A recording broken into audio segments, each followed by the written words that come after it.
Hello, welcome back to the Wire Podcast. I am your host, Ryan McCrary, and today I am going to be giving a recap of what happened in Week 6 of the college football season. And before I get started, I just want to say, if you have watched my last video that I posted on YouTube, I just want to say thank you.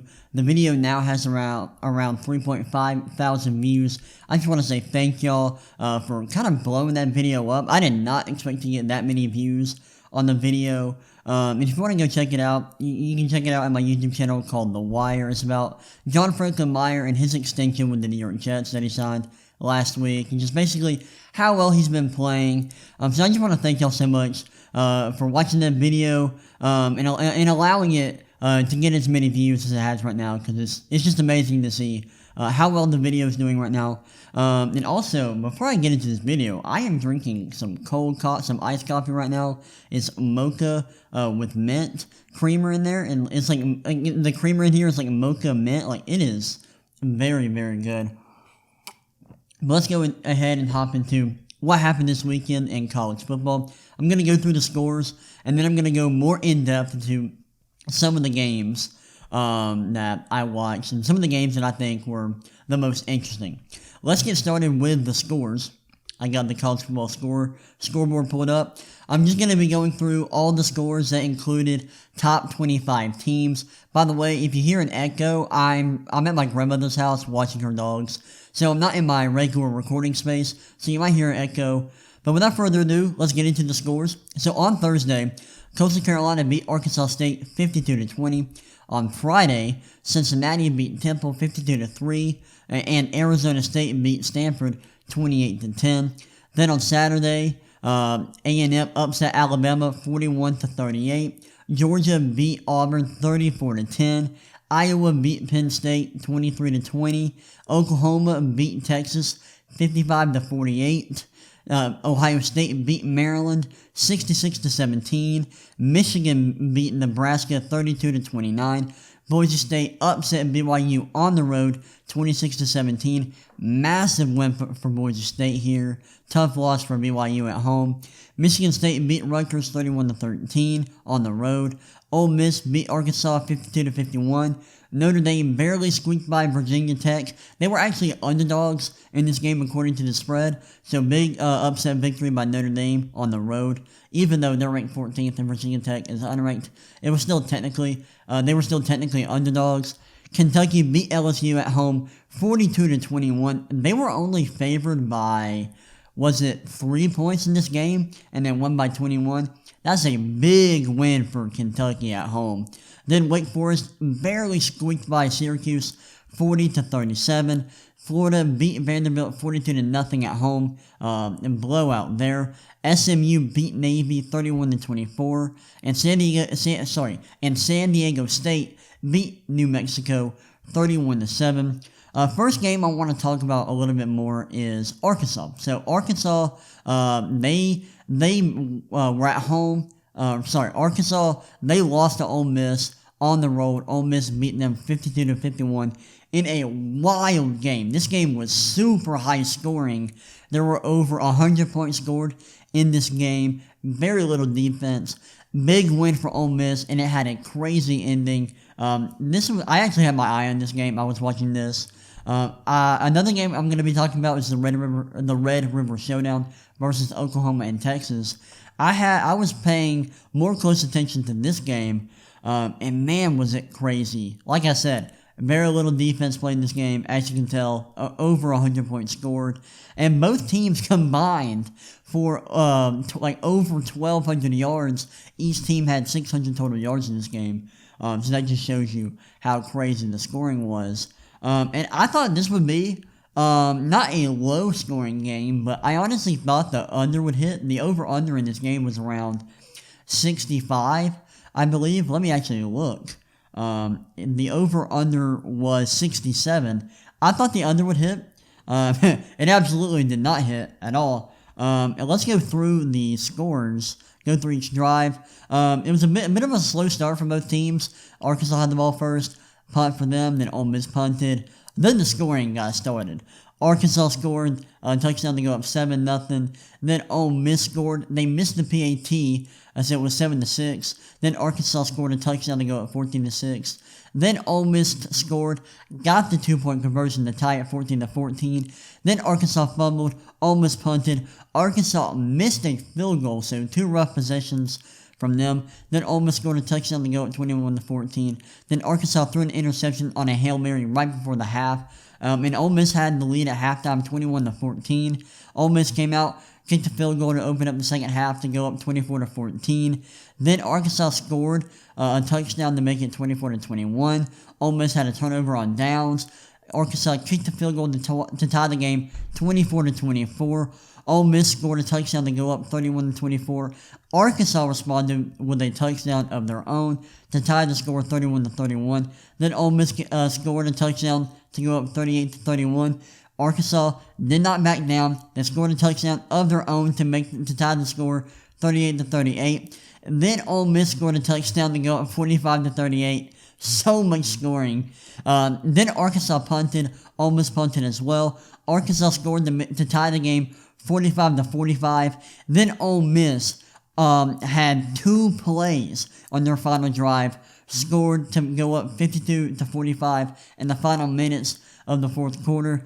Arkansas went down. I think I may have misspoke. Ole Miss scored a touchdown to go up 52-45. Arkansas had one last possession. They scored a touchdown. They did not want to go to overtime. They went for 2. They did not get it. They lost 52-51.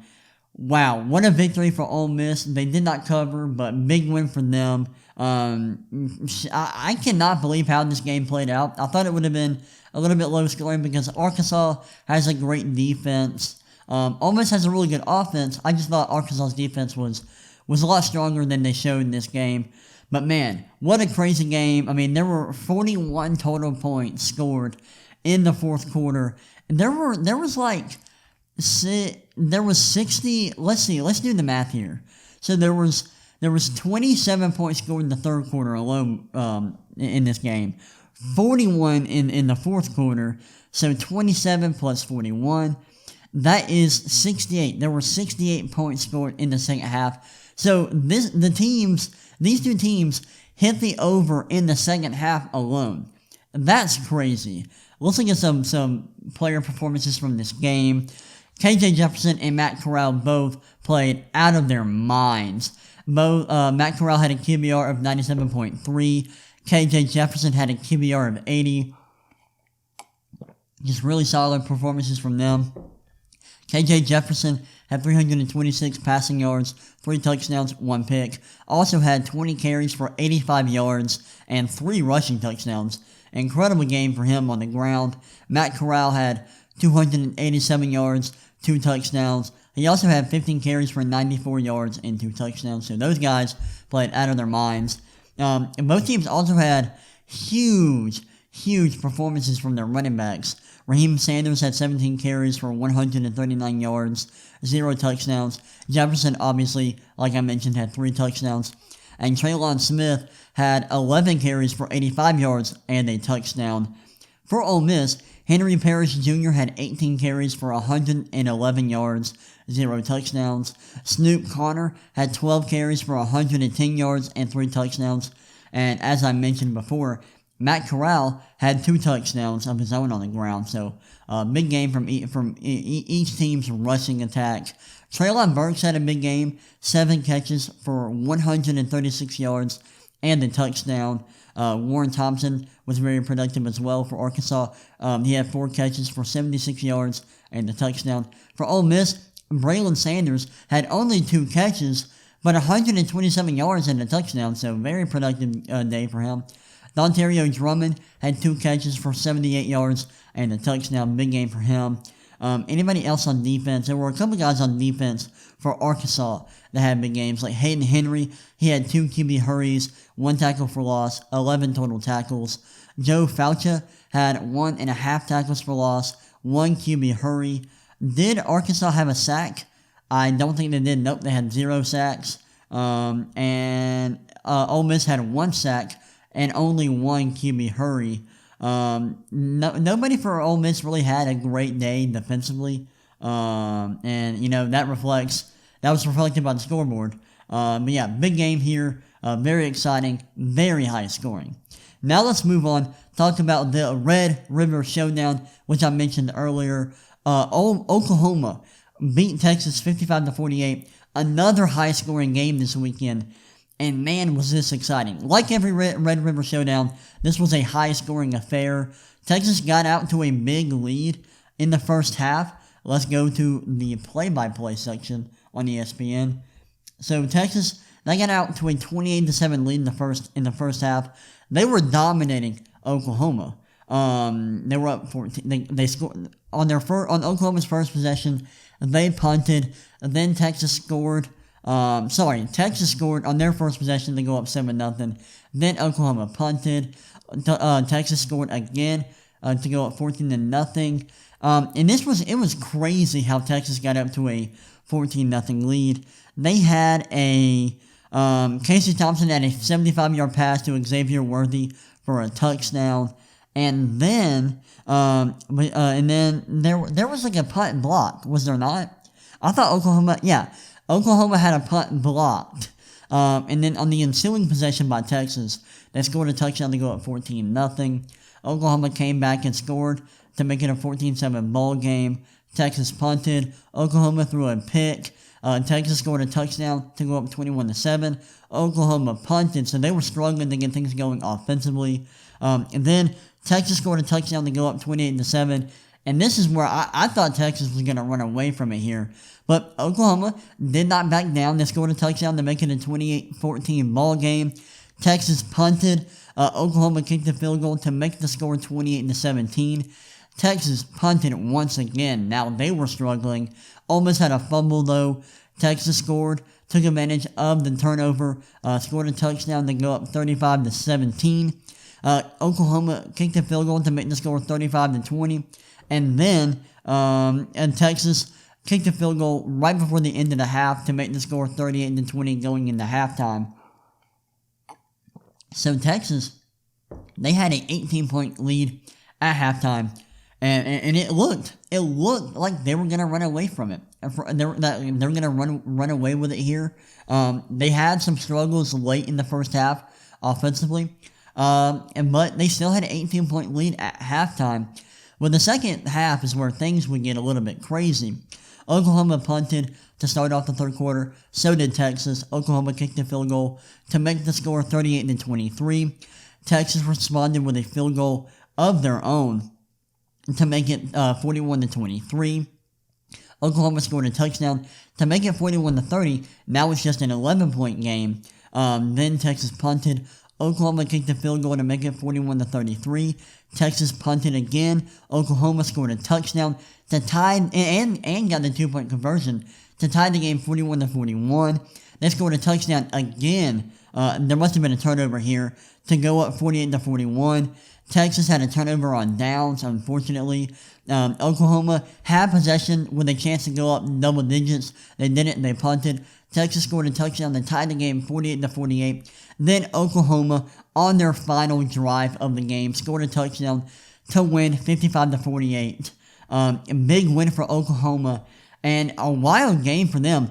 Spencer Rattler actually got benched in this game. He was playing extremely poorly when he was in there. Oklahoma benched him, brought in freshman Caleb Williams, and Caleb Williams balled out. Had 212 yards, 2 touchdowns, 0 picks, also had 4 carries for 88 yards and a touchdown. He had a QBR of 98.1. Monster performance from him. He had some insane throws in this game, so shout out to him. He might be the full-time starter moving forward. I don't know what Lincoln Riley is going to do with his quarterback situation, but I would not be surprised if Caleb Williams was the full-time starter moving forward. I think that just might happen. Another guy that played, voice crack. Another guy that played well for Oklahoma was Kennedy Brooks, who had 25 carries for 217 yards and 2 touchdowns. Big game for him. Marvin Mims played well as well. Had 5 catches for 136 yards and 2 touchdowns. Big performance from him. Nick Benito balled out. Had 3 quarterback hurries, 1.5 tackles for loss, 1.5 sacks, 5 total tackles. He balled out in this game, played extremely well. He was awesome. Oklahoma had 7 quarterback hurries in this game. Now for Texas, Casey Thompson was really good. Had 388 yards, 5 touchdowns. Had only a QBR of 67.9. I don't know why. He did have 5 carries for negative 24 yards. So I think the rush, he may have taken a bunch of sacks. I just don't know what, and that might have contributed to a lower QBR. But statistically, he was super productive as a passer, despite having a low QBR. But there are other things that go into that besides passing, and I think that's why he had a low QBR. Bijan Robinson had 20 carries for 137 yards and a touchdown. Had 6.9 yards per carry, played extremely well. Xavier Worthy was awesome too. Had 9 catches for 261 yards and 2 touchdowns.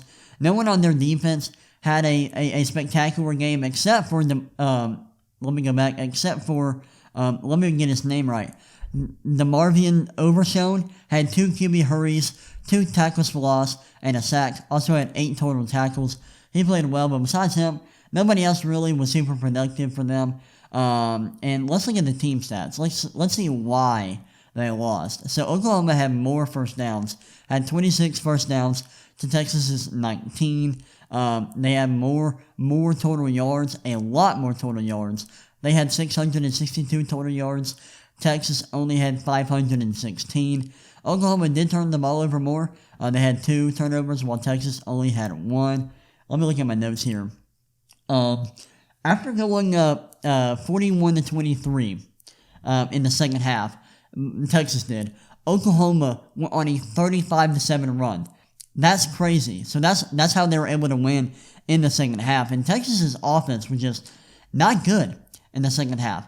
They scored just 10 points in the second half, and that's how they were able to, and that's why they lost this game. Their offense just couldn't keep up with Oklahoma in the second half, and that's how they ended up losing this game at home. But shout out to Oklahoma, big win for them on the road, especially considering the deficit they faced in the first half, and even in the second half when they were down 18 points. They stuck with it, they fought, they didn't back down, and they got the victory. Shout out to the Sooners.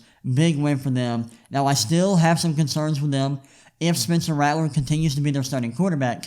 But this is a big win for them. And I have been critical of them so far this season. I still don't think they're a top 5 team in the country. But this was a big win for them. And so if they make the switch to Caleb Williams as their starting quarterback, I think my opinion of them will continue to improve moving forward. Let's go ahead and talk about Penn State, Iowa. Man, this is probably the game of the week heading into this week, and it did not disappoint. Iowa won 23-20, and this was a wild game. Penn State played very well early on. This was a low-scoring game, but that's what I expected, and I think that's what most people expected. Let me get a drink of coffee before I dive in. Let's go through the play-by-play. So, Iowa had the ball first. They punted. Penn State threw an interception. Iowa kicked a field goal to go up 3-0. Penn State came back down, had a touchdown to go up 7-3. Iowa punted, and it was still 7-3 at this point. But then Penn State threw an interception. And then Iowa was like, hey, you want to throw a pick? Let's join the party with an interception of our own. But then Penn State responded with a touchdown to go up 14-3. Iowa punted. Their offense did not look good early on. A bunch of punts, an interception, just not looking good for them. Penn State responded with a field goal to go up 17-3. So they were up 14 early in this game. Then Iowa scored a touchdown to make it 17-10. Penn State punted. Iowa did as well. Penn State threw a pick. Iowa punted. A rough stretch here for both teams' offenses. Then it was halftime. So Penn State was up at half, 17-10. Starting the third quarter, Penn State punted, so did Iowa. Penn State kicked a field goal to go up 20-10. Iowa responded with a field goal of their own to make it a 7-point game, 20-13. Penn State punted, Iowa punted. Penn State punted. Iowa kicked a field goal to make it a 20-16 game. Penn State punted. Penn State punted. Iowa kicked the field goal. Hold up. I am just struggling here. Iowa kicked a field goal to make it a 20-16 ball game. Then Penn State punted. And then Iowa, they scored a touchdown to go up 23-20. And then Penn State had a turnover on downs. Iowa punted. Penn State had an interception. Iowa had a turnover on downs. Penn State had a turnover on downs. Iowa hopped into victory formation. End of the game, they won 20-3. So I know I messed up part of this here. So in the second half, Iowa was down 20-10. They kicked a field goal to make it 20-13. Penn State punted, Iowa punted, Penn State punted, then Iowa kicked a field goal to make it 20-16. Penn State punted, Iowa scored a touchdown, and that's how they went up 23-20. I know I messed that up, but just to clear the confusion, that's how Iowa took the lead in the second half. Big win for Iowa. Their defense played spectacularly in the second half, only allowing 3 points in the second half. They were incredible defensively. And there were some rough stretches for both teams' offenses. Neither team performed very well offensively. And man, down 20-10 in the fourth, Iowa was able to come back. That's spectacular. I'm very impressed that their offense was able to come back from that big of a deficit in the fourth quarter, because they don't have an elite offense. It's not bad. It's just not elite, and they don't have a great passing attack. Still, they were able to come back and win this game. I do want to say, just brag about Iowa's defense some more. They forced 4 turnovers in this game. Like, that is huge. If you force 4 turnovers in a game of football, you're likely going to win that game. And of course, Iowa did. I do want to say, Penn State looked great in this game early on. Their offense looked pretty good. They were up 17-3. Then Sean Clifford, their quarterback, got injured, and they had to put in a guy by the name of, let me get this right, I don't want to screw up his name. It's Taquan Robertson. Now, Taquan Robertson, he is let me click on his profile. He is a sophomore, a 5'11", 197-pound sophomore.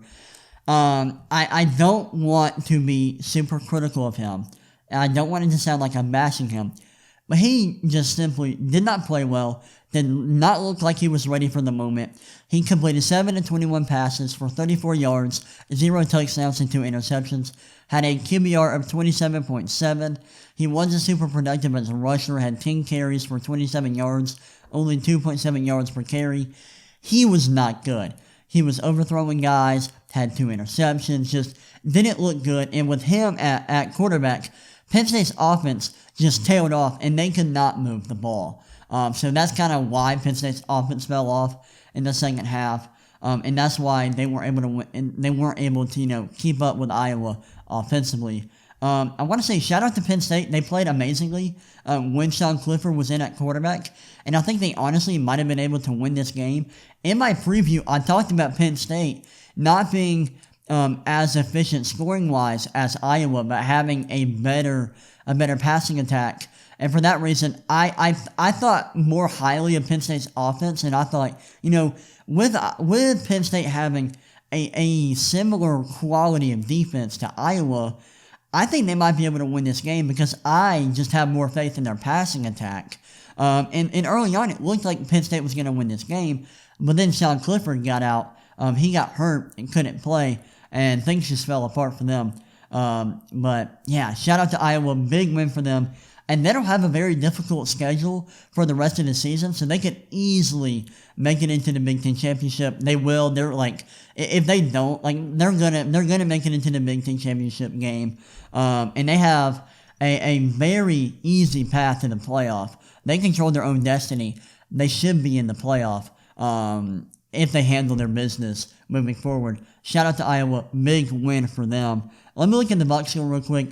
See, is there anybody I want to give props to maybe anyone that played super well defensively in this game. A couple of guys played well for Iowa on defense, like Seth Benson and Dane Milton. Both of those guys had 2 QB hurries apiece. One guy for Penn State, Jesse Luketa, had 2.5 tackles for loss, 2 quarterback hurries. Big game for him. Arnold Ebikidi, I'm sorry if I mispronounced that, for Penn State. He had 3.5 tackles for loss, 1 sack. Big game for him. Nobody else really played all that well. Who had some interceptions here? For Iowa, Matt Hankins, Jack Kerner, Riley Moss, and Justin Jacobs all had interceptions. And for Penn State, Taquan Brisker had a pick of his own. Those were all the guys defensively that played well in this game. Moving on to the final game I want to talk about, Alabama, Texas A&M, upset of the year so far. I can't believe the A&M was able to win this game. But they did somehow. They beat Alabama. They beat number 1 Alabama at home, 41-38. This was an insane game. I wasn't able to see the first half of this game. I did see a lot of the second half. This was a crazy, crazy game. Super high scoring. Something I didn't necessarily expect. Really, like, what was the over-under? Maybe I'm just crazy. Like, the over-under was 51, and there was 79 points scored. So, super high scoring game. I wasn't really expecting that. Let's go through the play-by-play. So, A&M kicked off the game, had a field goal on their first possession. And I was playing racquetball with some of my friends, and at this point I was like, yo, A&M's beating Alabama. And my friend's like, oh, really, what's the score? And I was like, and the game just started 3-0. And it was a joke, because I just assumed that after this, Alabama would just start destroying them. And Alabama responded with a touchdown. They took a 7-3 lead on their first possession. But then A&M responded with a touchdown of their own. They go up 10-7. Alabama fumbled. A&M scored a touchdown. They go up 17-7. Alabama threw a pick. So 2 straight possessions with a turnover. A&M did not. They did not take advantage of this. They punted. Alabama punted. 3 straight possessions with no points for them. A&M threw an interception. So a rough stretch for both offenses here. Then Alabama kicked a field goal to make it a 17-10 bowl game. They were down 10 points in the first half. That's crazy. But then A&M had a touchdown of their own. They go up 24-10. Alabama punted, and then A&M could not score in their final drive, and that was the end of the half. I guess they just didn't have enough time on the clock. They might have just run the clock out. So A&M was up 24-10 at halftime. I want to look at some of these scores, because I know that there was a kickoff return for Texas A&M at some point. Was that how they went up 24-10? No, Isaiah Spiller had a touchdown. Let's see. Was this a kickoff return touchdown? I don't know. Where was A&M's kickoff return touchdown? Was that? I don't know. Maybe that was in the second half. That might have been in the second half. But at one point, A&M did return a kickoff for a touchdown. So to start off the third quarter, Alabama punted. A&M, they had a punt blocked by Alabama, returned for a touchdown. So Alabama returned the punt for a touchdown to make the score 24-17. They were still down 7. And then immediately after that, A&M returned the kickoff 96 yards for a touchdown. This is where the kickoff return touchdown occurred. And on this play, they went up 31-17. Then Alabama responded with a touchdown to make the score 31-24. A&M had a turnover on downs. Then they punted. Alabama responded with a field goal to make the score 31-27. Then A&M punted. Then Alabama kicked another field goal to make the score 31-30. So down 31-24 in the fourth quarter. Alabama kicked 2 straight field goals. And after the 2 field goals, they were down by 1. This is extremely risky. At some point, I say you gotta go for it. Because you're down 7, you kick a field goal, you're down 4. Kicking a field goal when you're down 4 just doesn't make any sense in my opinion, because you're still down a point. You gotta get another stop. You gotta get a third straight stop. And the chances of that happening just aren't likely. So I just don't understand why they didn't go for it here. And when they kicked this field goal, they had fourth and goal at the, wait, hold on, was this out? Yeah, they had fourth and goal at the Alabama 4, and they went and they kicked the field goal. I just don't understand why they did that. It makes no sense to me. But it worked out in the end, because A&M punted, Alabama scored a touchdown, and went for two, got it to go up 38-31. A&M responded with a touchdown of their own to tie the game 38-38. Then Alabama punted, and then A&M, on their final possession, they drove down the field, kicked a field goal to win 41-38. My guy Seth Small kicked a 28-yard field goal to beat Alabama at home 41-38. Huge win for A&M. They played extremely well. Their offense was incredible. And I just got to give a shout out to Zach Calzada for having just a monster performance. 285 yards, 3 touchdowns, 1 pick, had a QBR of 90. He outplayed Bryce Young, who honestly struggled at times. Bryce Young had good production, 369 yards, 3 touchdowns, and 1 pick. But he had a QBR of 73.7, and he had some rough missed throws, especially late in the game, that really hurt Alabama offensively, killed some drives. Shout out to A&M. They were awesome offensively. Zach Calzada had a game of his life to beat Alabama. And he even got hurt in the second half. Had to come out of the game, but he came back in, made some huge throws on their final drive to put them in a position to get the game-winning field goal. This was a crazy upset. And A&M, they went from being unranked to being, I believe, the 18th ranked team in the nation. And Alabama went from being ranked number 1 to being ranked number 5. Now, let me look at the rankings real quick, because I don't want to get this information incorrect. But Alabama fell. Georgia took over the number 1 spot. Now Alabama's ranked number 5, and A&M is ranked number 21 in the country, according to the AP poll. So, yeah, big win for A&M. Huge moment in college football. I was not expecting this upset. Alabama was favored by 18. I actually posted a preview to this game with projected scores based on some advanced stats, and it had the game being close. My preview had Alabama winning by, less than a point.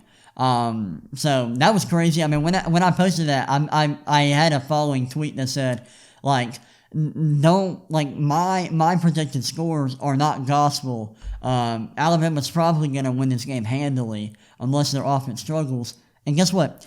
Their offense scored 38 points, but there were times when it did struggle, and Alabama and A&M won as a result. I also want to say, I think that I am officially, I don't want to say that I'm cursed, but I think that I have the ability to curse teams or players, because I have had some tweets recently that have just come back to bite me in the butt. Like, prior to this season, I said that I thought DJ Uiagalelei would win the Heisman Award, and he has been awful this season.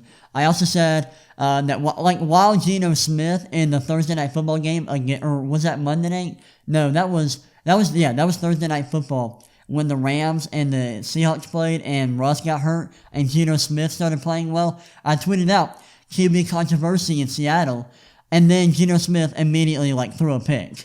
And then what's something else? I had to tweet about Alabama where I said that Alabama would probably cover unless their offense played bad. Alabama, had some struggles offensively, and they lost the game. So if you want me to curse your team, I'm here for you. I'll curse your team if need be. Just hit me up. I'll send out the tweet, and I'll curse. I'll use my cursing powers for good. But yeah, so that's all I have for today's episode of the podcast. I hope you enjoyed it. Check out my other content on my website at thewiresports.com.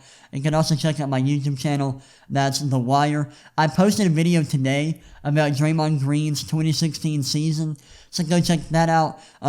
Also follow me on Twitter and Instagram at the Ryan McCrary. That's the RyanMCCRary. You can hit me up on there. We can talk about different things. You can, you just tell me your opinions on the podcast, on my content, and we can talk about sports. So yeah, do that. But anyway, that's all I have for today's episode, and I will see y'all next time. Peace.